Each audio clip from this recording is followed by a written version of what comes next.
Shields up, Ironbreakers. Today we're gathered here on my stream in a video that I will probably post in one of my channels to talk about what makes Final Fantasy XIV so special. So I've been actually talking with my chat and we've been gathering like a bunch of topics that I would like to bring up throughout this video. And I'm also going to be telling you a little bit of my personal story with Final Fantasy XIV, because I played Final Fantasy XIV when it came out in 2013. I mean, I've talked about this in a number of videos. And one of the mistakes that I've made, and, you know, in case you're thinking about playing Final Fantasy XIV, I've talked about this in other videos as well. I would not advise people to tackle it in a way that you tackle some other MMOs, which is you just grab like a million quests, and then you go out and you complete those quests, and then you come back and gather a million other quests, go out, complete those. Like batch questing, that's not what I would advise people to do. A bottle just fell. That's not what I would advise people to do in Final Fantasy XIV, because that is how I got burned out the very first time that I tried playing 14. So the second time that I tried playing 14, the reason why I actually started playing 14 was I hadn't played MMOs in a while, and I was going back to my old stomping grounds in World of Warcraft, and I was playing through Battle for Azeroth. And I got very burned out because Battle for Azeroth, as I'm sure most people are aware, if you've played World of Warcraft, was a terrible expansion. Very much like the Shadowlands. But, you know, Battle for Azeroth burned me so much that I was like, I think I'm just going to stop playing MMOs altogether. That was my thought process.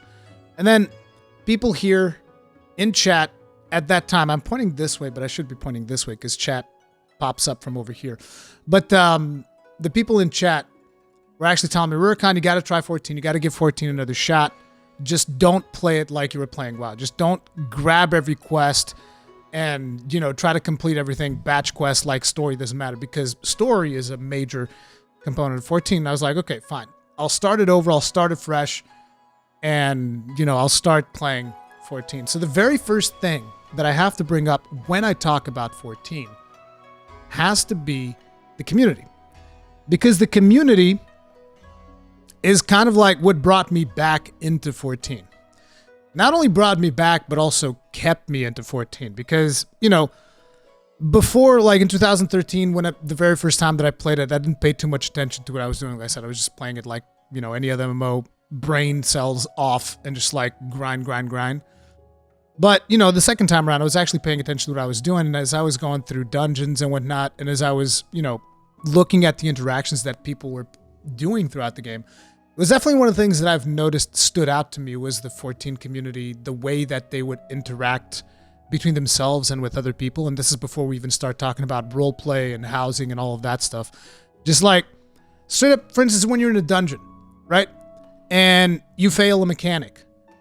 People don't go like, ha, noob, doesn't even know the mechanic. Even though this boss only came out today, because that is what people would do in other MMOs that I've played.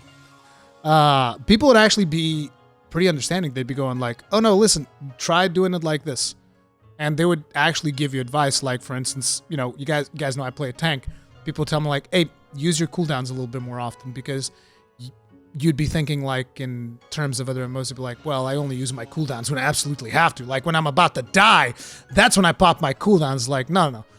Just use your cooldowns. Just like, you pull 3 packs, pop cooldown, boom, done. People would like be constantly offering actual helpful advice. I mean, there's also the occasional troll like, yeah, that marker on you, that stack mark, yeah, you should run away with that. Just run away with that.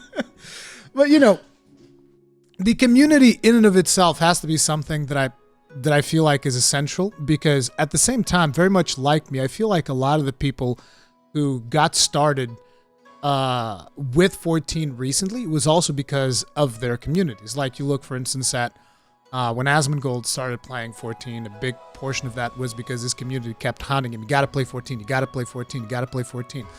And, you know, and just like that, there were other streamers and other communities that were constantly hounding them to play 14, but actually supporting them through it as well. And again, the community was outstanding, because to give you an idea, when I played 14, the fact that I was able to stream the entire thing and I never got spoiled, and I would have like, you know, average of 100 people, whatever, watching me as I was streaming it, never once got spoiled to any story plot of Final Fantasy XIV. I thought this is crazy. I can't believe that anything like this is even possible, right? So for community, definitely a big thing. And this is not to say the community is perfect because, as I'm sure people will point out, there's memes out there of like, oh, great community, by the way. It's like, there's bad apples in every community that you go to. You go to Dark Souls community, you go to the Monster Hunter community, you go to any community that you want. There's going to be bad apples in certain communities. It's just a way of life. Nothing's perfect, but it is definitely one of the highlights. And, you know, one of the things that got me and probably a lot of people hooked on the game was definitely the community. But, you know, community alone doesn't keep you in a game. You have to actually enjoy what you're doing in the game. And then one of the second thing that kind of like got me hooked and kept me hooked was the visuals of the game. Because the very first couple of times that you see those visuals, you're just like, I don't know. They look kind of dated. They don't gel very well with me. The very first couple of times that you actually look at it, you're kind of like, I don't know about. But after you get used to it, it's one of those things that it feels weird at the start. But then after you get used to the visuals, they're actually really, really good. And one of the things that Square Enix does is they don't care about showing you something that is like, oh, let me just give you the super high fidelity, Omega 8K, HDR, super anti-aliased, and all of these other things. Like, they'll zoom in on a character's face even if there's pixels the size of your thumb, because what matters is the artistry, the art style, like the cinematic shots that they do with this game when they're telling you the story, the animations of even just like your character spells. Just like the visual aspect of 14 is actually really, really, really good. And that was another thing that started hooking me very early on. But naturally, all of this means nothing without solid gameplay, which the gameplay is solid. You'll hear people complain early on, particularly if you're starting fresh in 14, you'll be like, oh my God, 2.5 GCD. Oh, so slow. But let me tell you something, by the time you get to level 80, or eventually if you get to Endwalker and you get to level 90, by the time you get there, it's going to be like, can I have a longer global cooldown? I can't fit all of my globals. Like, it's too fast. I can't weave all of my OGCDs that I want to in between this crazy rotation that I'm doing.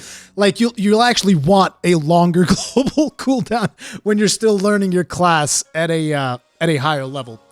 So the gameplay of the game is solid. It starts slow. Yes, it starts slow. But at the same time, it also does a really good job at teaching you the mechanics in a way where eventually when we talk about raids, it should be fairly easy.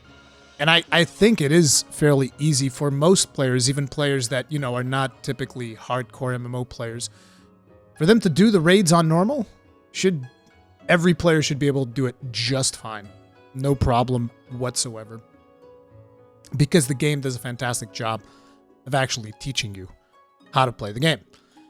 And now we get to what a lot of people consider to be the strongest point of Final Fantasy XIV, which is the story. And I want to make sure that you guys understand. I left the story a little bit further down from the rest of these other things because the story didn't even click for me that early. Like, I would say by the time the story started really, really clicking for me, it was actually a lot closer to, like, the end of Heavensward. Not Heavensward, sorry. The end of Realm Reborn. Was a lot closer to the end of Realm Reborn was when the story actually started clicking with me, because the very beginning of it is very basic and it's setting the foundation, but you need that foundation in order for them to like set up all of the stuff that comes afterwards, because it's not like each of the expansions of this game is like a self-contained story. In a way, yes, it is, but everything is connected all the way from Realm Reborn into Shadowbringers and into Endwalker, because Endwalker is going to be the end of the current story arc that we're in, and then they're going to start telling a new story. But the story cannot be emphasized enough, because it will take a while for it to click with some people, and I know that not everybody's going to have the patience, not everybody's going to have to read all the things that you're supposed to read, which in a way is not necessarily a bad thing, because it's like the story in and of itself kind of acts as a filter for certain people in the community, which keeps it used to keep the community a a little bit smaller, but more of a, but more of, you know, people that see eye to eye, people that understand each other, and just like a nice community overall. Now, people are just like coming in droves regardless, because there's not that many great MMOs out there at this point in time to begin with. So they have no choice, kind of.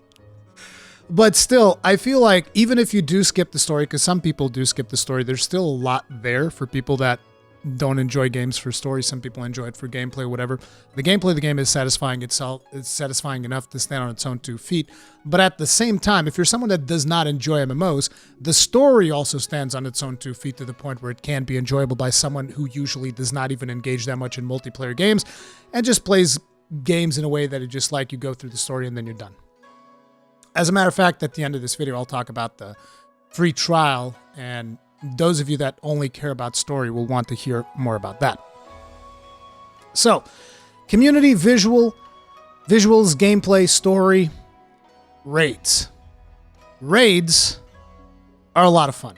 Raids in Final Fantasy XIV are some of the most fun that I've personally had raiding, and you know, I haven't even done some of the harder stuff like the extreme trials, savage raids, ultimates.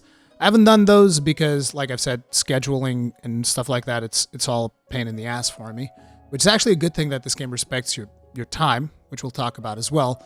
But just doing normal raids, incredibly satisfying because, like I said, they teach players how to raid. They do a fantastic job of teaching players how to raid, which is why you can just queue into raids and it's not like a complete shit show like it would be to queue for something like looking for raid in World of Warcraft. Because like whenever you're queuing for some people have even said that certain raids and looking for raid are actually harder than doing them on normal, which is supposed to be a harder difficulty due to the simple fact that a lot of people have no idea what they're doing.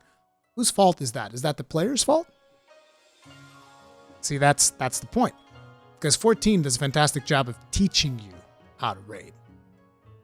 And you can tell in the player base that players are used to that stuff, which is really, really good. So raids is definitely another one of the things that makes it so special. The simple fact that, say you're someone that doesn't want to engage in the hardest content. You just want to like see the content that they've made, then take a break, but you can't. You can just do the normal raids. You've experienced the story. You've experienced the story of the raids. You've experienced the encounter. You know what it's about. You enjoy yourself, and then you move on. And you go either play something else or you go grind a different job or you could do something else. But it's nice that they do such a good job of doing this for players that are maybe not that interested in going for the extremes and the savages and the ultimates. The fact that it's doable, but it's not like easy. It's just the fact that people know how to do it. But for the players that actually want to engage in the more challenging stuff, then you have the extreme trials, the savage raids, the ultimates, and the best part is that you can still go do like older raids and they're not like insignificant because you can level sync yourself down. You can do it with minimum item level. You can do raids as close to as they were designed to be done back in the day, which is really, really cool. And we'll talk more about that, how content does not expire in a way. But after talking about raids, the other thing that I have to bring up is definitely music and sound.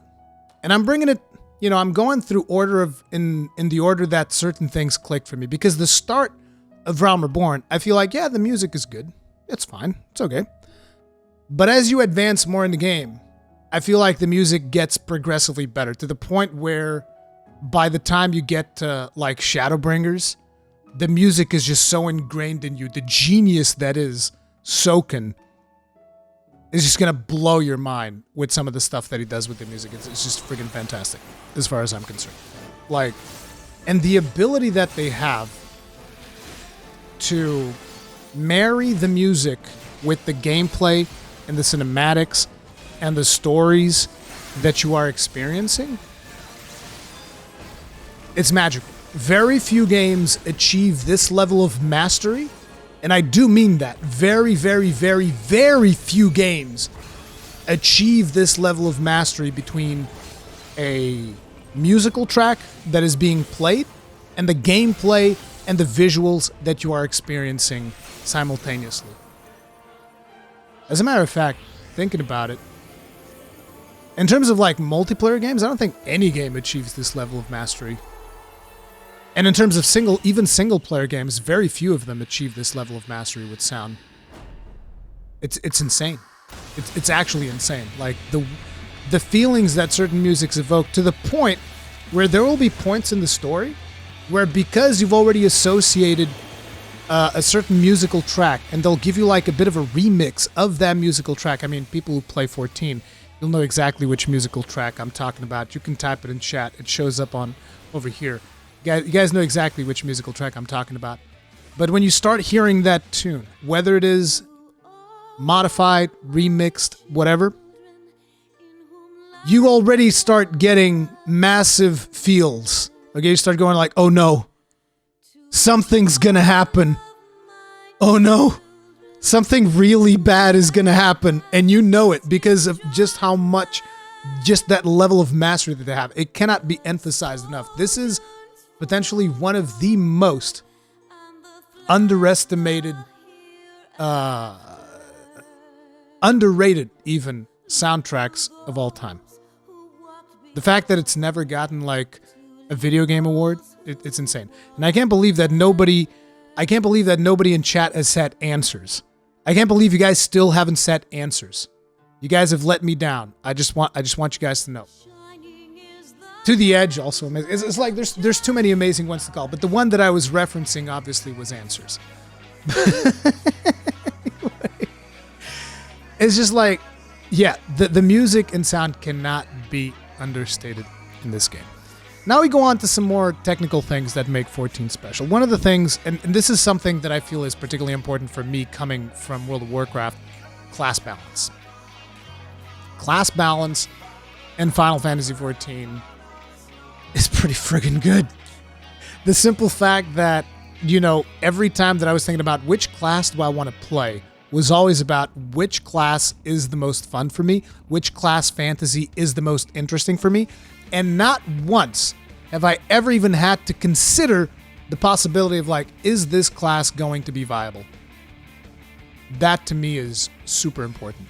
But an interesting thing that they do is, even though they have this excellent class balance, which I believe most classes are within like 5% in terms of performance from one another, which is very, very little. Doesn't even matter. You can do literally any content in the game with any class combination that you want. But even though they have this excellent class balance, they go one step above and they just go like, hey, you can be any class that you want in the same character. So it's like, you know, hey, you got bored of like playing whatever class you were playing? Go ahead, reroll, and you have all of the achievements that you've done with your character. You have all of the quest progression that you've done with your character. You have all of the mounts that you've done with your character. Literally any progression that you've ever done at any point in time in this game, you have it in that one character, and you can just swap classes, and boom, you're good to go. It's still your character. It's still everything that you've achieved, everything that you've done. You've just swapped professions. I mean, we call it jobs. It's like switching a class in any other game. And that is really cool because, you know, I've played as a paladin, played as a gunbreaker, played as a warrior. You guys can see a theme here, right? I like tanking. Tanking's fun, right? I've played that. I've played as a healer, which I also really like to heal. In MMOs in general, I like to heal. I like to tank. Those are my two favorite things to do. I've played some DPS. I'm not particularly good at DPS. I actually think, I know that a lot of people disagree with me, but in my opinion, the hardest job in Final Fantasy XIV is DPSing. Because, like, I can usually deal, like, if I'm in a situation where I'm doing, like, a hard boss or something, I can usually deal with having a less optimal healer. And if I'm the healer, I can usually deal with having a less optimal tank. But dealing with not having good DPS is always the hardest thing, because you're just like, dude, this fight is taking forever. This fight is taking way too long. This fight is taking way too long. I can instantly tell when the DPS is not good. I'm like, that this fight is not supposed to take this long. So it's like, I think that DPS might be the hardest job in the game. That's one man's opinion. Obviously, a lot of people disagree. A lot of people think, oh no, tanking's the hardest thing. I definitely don't agree with that one. I'd go like, tanking is the easiest, healer is like the second easiest, and DPS is the hardest. But I would imagine that healers be like, no, healing is way harder than DPSing is like, okay, it's whatever, teach their own. I think DPSing is the hardest job because doing all the mechanics that you have to do as a DPSer and still keeping up with the complex rotation of some DPS classes can be insane. But, you know, one man's opinion. Either way, the point here is class balance is good and you can play every job in one character, which is really good. Keeping up with some mechanical things. We have a topic that a lot of people brought up as unique, that I classified as unique gameplay experiences. What does that mean?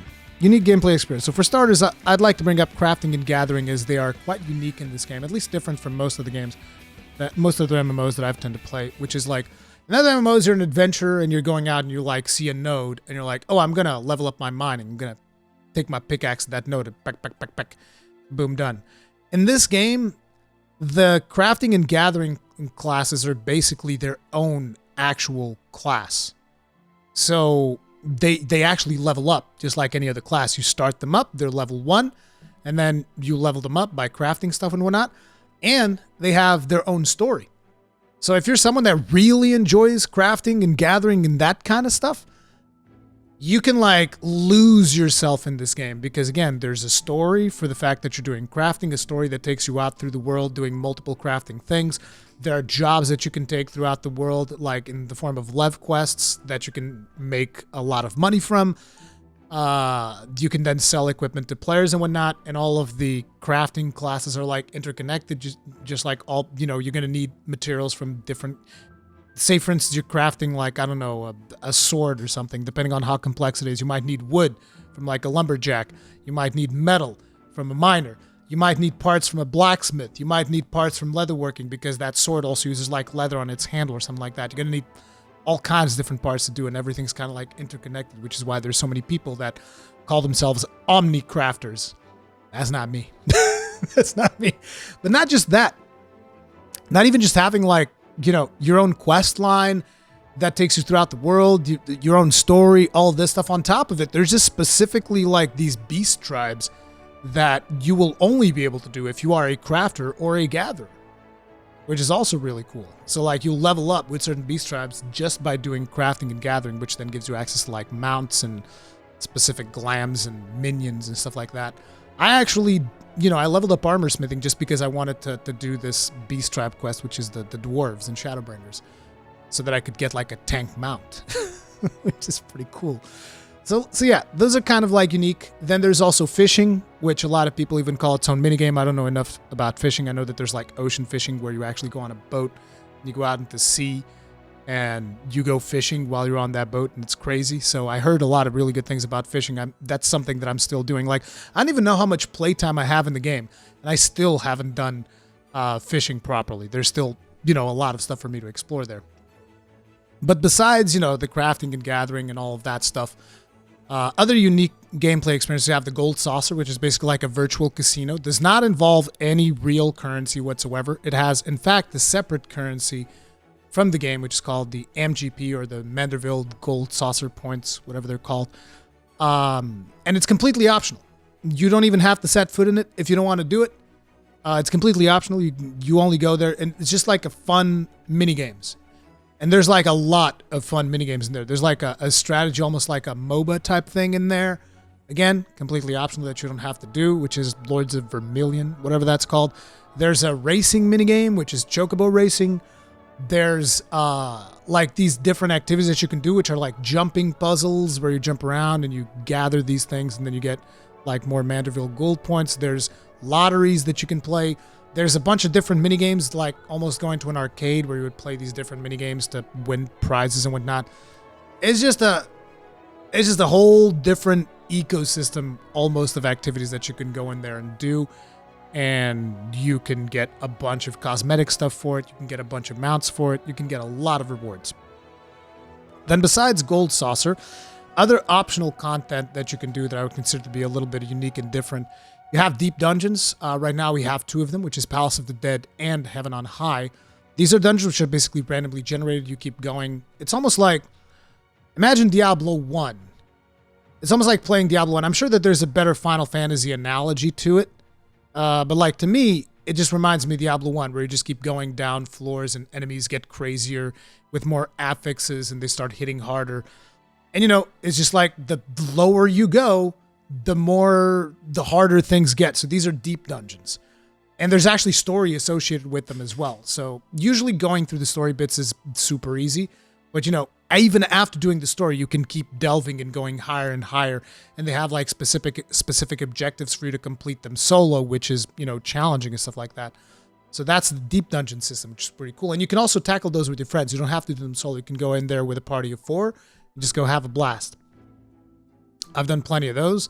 And they have like a different, a separate progression system. So it's like the gear that you have in the game doesn't actually matter when you go inside a deep dungeon. The deep dungeons have their own gear progression system. You guys are like, but if you think about it, that means that when you go in with a friend that just started playing the game that maybe doesn't have all the gear that you have from raiding in Shadowbringers and doing all of that stuff, you guys are going to be not in even footing because you'll probably have like higher stuff in there, but your friend can progress in there and get to even footing with you faster, which is just something that you can play with your friends. Then there's also Rurikhan and Bosja. These are kind of like, these are zones that are more almost like playing an old school MMO where you used to level up by just grinding mobs. And that's kind of what you do in these zones. Again, remember, all of this is optional. You don't have to do any of this to do the main story, to get to the raids, whatnot. It's just optional content that you can do, optional places where you can progress and do different things. Personally, I really like Rurikhan and Bosja. I know that it's not everybody's cup of tea. I know that a lot of people didn't like Bosja. I liked it. I thought it was fun. And they do have optional raids associated with them as well. So there's that. And Shadowbringers is also like another unique thing is that you actually get to access the near raids, which are basically canon near lore. So, that's cool too. And another interesting, I didn't know exactly where to put this, so we put it in unique gameplay experiences. You can play actual songs with a bard. So if you level up a bard class, I don't know exactly at which level you get it, but you get an action called Perform. And remember, like I said, anyone can level up any job, so you can just level up a bard just to get access to this function, then just turn it on and boom, you're good. But, anybody can level up their bard, and you can legit play songs. Like, you get a full featured system that lets you play songs just like you would play on a piano or something like that. And you get to choose an instrument to play. You can play guitar, you can play a lute, you can play a trumpet. You have all these things. As a matter of fact, there are bands in game that get together and do concerts and stuff because of just how in-depth the playing songs as a bard system is. There's no in-game benefit for doing it besides the fact that it's cool. I mean, Bard, as a part of its mechanics, has, he plays songs and stuff and buffs party, but the performance thing is, a completely separate thing that they do just for people that feel like playing music in-game, which is, again, pretty cool. Now, another thing that 14 does that is excellent, that a lot of other MMOs, unfortunately, don't do nearly as well, is they communicate with their player base, and they actually take feedback to heart. So you constantly have the producer live letters that they do. And the producer live letters is something where they kind of explain, here's the content that we're working on. Here's what you can expect that we're going to be deploying onto the server soon. And the cool thing about, producer live letters and fan fests and stuff like that is I always love seeing Yoshi P basically just getting on stage or, getting on camera, because Yoshi P, you can always see he's looking off to the side because he actually has the chat from whatever stream they're doing, and he's always looking at chat. He's always seeing what the players are, what the players are talking about, what the players feel like about the game at any given time. And that is another one of those things that makes it special, because you guys may or may not be aware about, the 1.0 failure that was Final Fantasy XIV. I would always recommend people check out the no-clip documentaries because they're really good. But basically, ever since Yoshi P came in to fix the mess that was 1.0, one of the things that he's always paid a lot of attention to is player feedback, which is something that I think is really cool. There's constantly stuff being added into the game that is a result of player feedback. And, they're always adjusting the stuff that they're doing based around player feedback. Which, again, they're just very good at communicating with their community. And that is one thing that cannot be understated when it comes to the importance of maintaining an MMO. Another really cool thing about 14 is that content mostly doesn't expire. And I say mostly because there's Coils of Bahamut, which veterans will know exactly what I'm talking about. Unfortunately, Coils of Bahamut is not is not easy for a new player to do, which is why sometimes I tell people, hey, listen, if you get to the ending of Realm Reborn, you can get somebody to do Coils with you. Just watch a YouTube video or something so that you know what the story of Coils is. Because the story of Coils Bahamut is so important that everybody should experience it before they move on to Heavensward. And unfortunately, Coils is not easy to do as a new player. So, But besides Coils, any other content that is in the game just doesn't expire. Like just before this stream, we did like a level 49 dungeon, and it took me almost no time to queue for it. And, it was just like, boom, let's go. Level 49 dungeon. Like all of the dungeons are constantly being run because players get rewarded for helping out newer players. So there's always veteran players going into the roulettes and reaping the rewards of that system while at the same time helping out newcomers of the game. So that is why content does not expire, whether it's alliance raids. Sometimes some of the raids will take a little bit longer to get a party going, but I have done all of the content that is in the game at the appropriate time. So like I got to the ending of Realm Reborn, I did all the Realm Reborn raids, got to the end of Heavensward, did all the Heavensward raids, and I mean like the raids and the alliance raids and all of that content. The one thing that I didn't do was the, what's it called? Baldician Arsenal, whatever, in Eureka, because I didn't do Eureka at the time because people told me that was going to be a massive grind and that I should just move on to Shadowbringers. Yes. But yeah, the content does not expire because even now I'm running Eureka now. I'm running through Eureka now. That is something that I've been doing in my spare time in the game. So it's really cool, because it's not like, in World of Warcraft, they kind of just like rush you along to get to the latest expansion. And in 14, I cannot advise people enough. Do not skip. Do not skip content. Take your time. Appreciate everything because the content doesn't expire. Like when I started playing 14, Shadowbringers had just come out, and I was happily going through Realm Reborn and then Heavensward and then Stormblood. It was good times. Another really important thing is that 14 respects players' times. What do I mean by that? 14 has very low character maintenance. That means that if you're playing one job, you can usually get gear fairly fast, and you can kind of like be done. Like if you want to be done with the game, unlike most MMOs which come up with all kinds of engagement, nonsensical systems to keep you playing. Obviously, I could reference like a million different systems in World of Warcraft. I don't feel like doing it right now, but you guys get the idea. In this game, it's like there's like a token system. You can go and you can get your stuff, and then there are optional grinds that you can do if you really want to. But most of the time, you can just like get caught up, and then if you want to, take a break. And the game will not punish you for taking a break. I know, it's a revolutionary concept that you can play an MMO, and then, when you feel like you've done everything that you wanted to, you can actually stop playing the MMO and take a break. And this is something that Yoshi P himself has said, hey, if, even recently in the interviews, the media tour that he has done, he specifically pointed out, we think it's cool that people take breaks and play multiple games. Like, we don't think that it's good if you just play our game and don't play anything else. Okay? We want people to take breaks, play other games, and then hopefully they'll come back and play our game again. でやっぱりゲームに疲れることもある。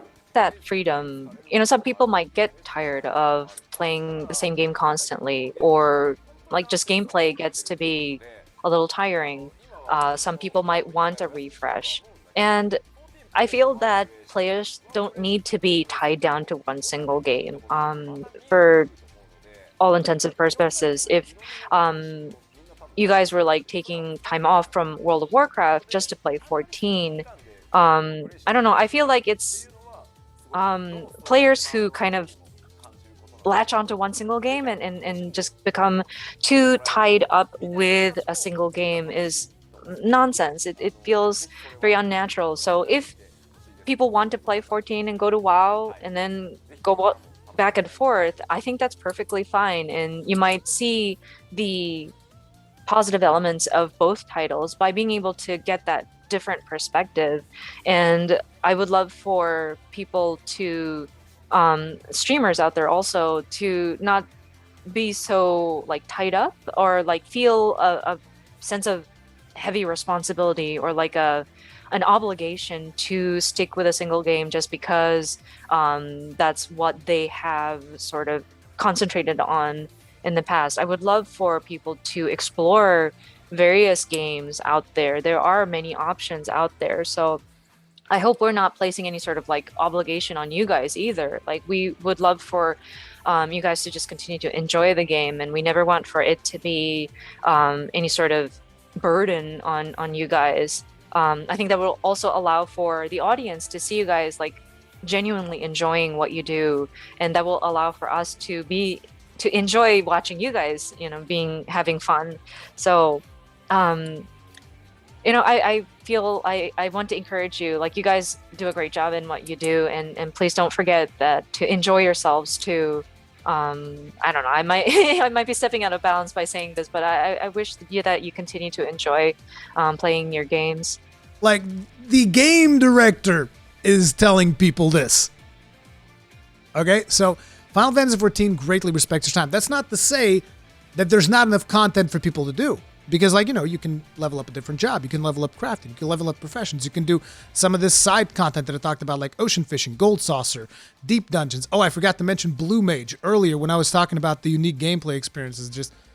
I forgot to talk about Blue Mage. Blue Mage is like this separate class that you have that basically you can't queue with that class, but it gives you like really overpowered spells to do open world stuff. And there's like this whole thing about it called, like, I think the Masked Carnival.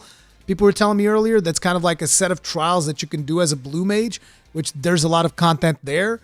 So yeah, there's also that I forgot to talk about, Blue Mages. But yeah, it respects your time. It doesn't need a lot of maintenance on your characters. And at the same time, there's still tons and tons and tons and tons and tons of content that you can still do. Like, you can no-life the game if you want to, but you're not forced to. In the words of Asmongold, the game doesn't waste your time, it makes you want to waste your time, which is what games should do. But anyway, that's that topic. Then I have a couple of things here that I also wanted to bring up. These are more like, we're getting to less important things, but also things that are important to me personally, which is controller support. This game has the best controller support of literally any MMO that you've ever played. As a matter of fact, I believe that at one point Yoshida even said that we're not... what did they say? They said, we're not patenting this because we hope other people steal it and use it in their MMOs. It's like, yeah, people should, because they have the best controller support. I'm not going to get into too much detail as to how it works. Just know that it's the best one, okay? You can think that another MMO has a better one. You're wrong. You're absolutely 100% unequivocally wrong. This one's the best one, at least right now. So control support is outstanding. I love the fact that the customizable UI that they have is really good, and it's basically just default customizable, fully customizable. You can move everything around. You can completely change your UI all over the place. You don't need any add-ons to play this game. You don't need something like a Deadly Boss mods, a Big Wigs, or any of that nonsense. You don't need any of that stuff. The game tells you all of the information that you need in order to do raids, savages, extremes, ultimates, whatever you want. There are some add-ons out there. They don't officially support them, but they're probably not going to come after you and smack you over the head for using them unless it's like stuff to do bots and whatnot. Then, But the fact that your UI is fully customizable and fully usable out of the box is really, really good. Another really cool thing is that they're not scared of sexy characters. In a world that is going more and more politically correct, they're not scared of having a boob slider, ass slider. They even put a thing in the game, G-pose, so that you can take really wicked screenshots with your super sexy characters. There's sexy glams, there's all of these things in game. They don't care. There's even quests where they play into that. Final Fantasy XIV doesn't care. It is what it is. As Mistral is saying, one game has Puff Puff, the other game has Bold Fruits. If you've done the recent event that's in game, which is a Dragon Quest event, you'll know exactly what he's talking about. So it's nice to see them like actually embracing character sexuality while not necessarily exploiting it, not exploiting it at all. It's just like, hey, this is a natural thing. Instead of going like, oh no, we can't talk about any of this. This would be crazy.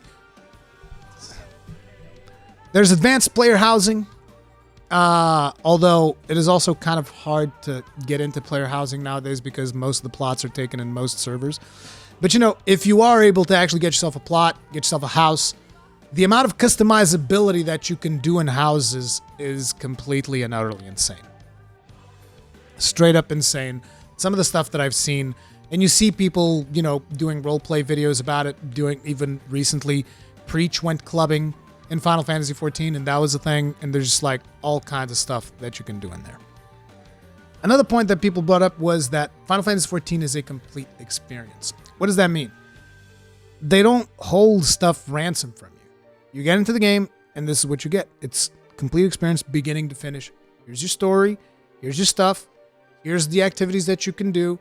You don't have to like beta test stuff. You don't have to like do PTR to test their raids. The raids come out at the same time for everyone. Everybody sees the raids at the same time as everybody else. There's no like advantage because, oh, but I've done the raid in PTR, so I know the mechanics and blah, blah. None of that. Everybody learns the raid at the same time. And that is just such an important thing that I feel like most World of Warcraft players don't even recognize how important that is because they're just so used to the PTR. But yeah, that is definitely a thing. It's a complete experience, and it feels like a complete package when you play Final Fantasy XIV. It doesn't feel like you're playtesting a beta or anything like that. And finally, if after all of this you're curious and like, okay, Rurikhan, you got me. Where do I buy this game? How do I get started? What's the deal? You actually don't buy it. That's the best part. You shouldn't buy it if you just want to check it out. You shouldn't buy it at all because, let me tell you, have you heard of the critically acclaimed MMORPG Final Fantasy XIV, which now has a free trial and it includes the entirety of A Realm Reborn and the award-winning Heavensward expansion up to level 60 with no restrictions on playtime? Sign up and enjoy yours today for free. I had to actually read that because I still haven't memorized the meme, dude. I still haven't memorized the meme. There's too many words in this meme for me to memorize it. That's reading, that's cheating. I don't know. I can't memorize the meme, dude. But basically, the idea here is there is a free trial that includes the base game, which is Realm Reborn. It includes the first expansion, which is Heavensward, which has a fantastic story. I cannot emphasize this enough to the point where, let me tell you right now, even if you don't play past level 60, even if you're like, I never want to spend any money on this game, it is worth it for you to do the trial just to experience the Heavensward story. Just experience the Heavensward story and they'll be like, yeah, but I don't do subscription fees or whatever. Fine. It is worth it to do it just for the Heavensward story alone.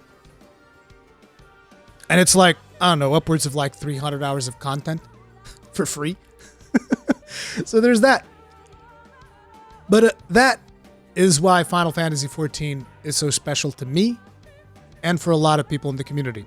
And I know that there's no way to cover literally everything that makes this game special. So if you're watching this on YouTube, then leave a comment as to what makes it special for you that I did not mention here so that other people can see it later. But yeah, that's going to be it for this video. If you enjoyed it, like it, subscribe, all that stuff, and enjoy yourself.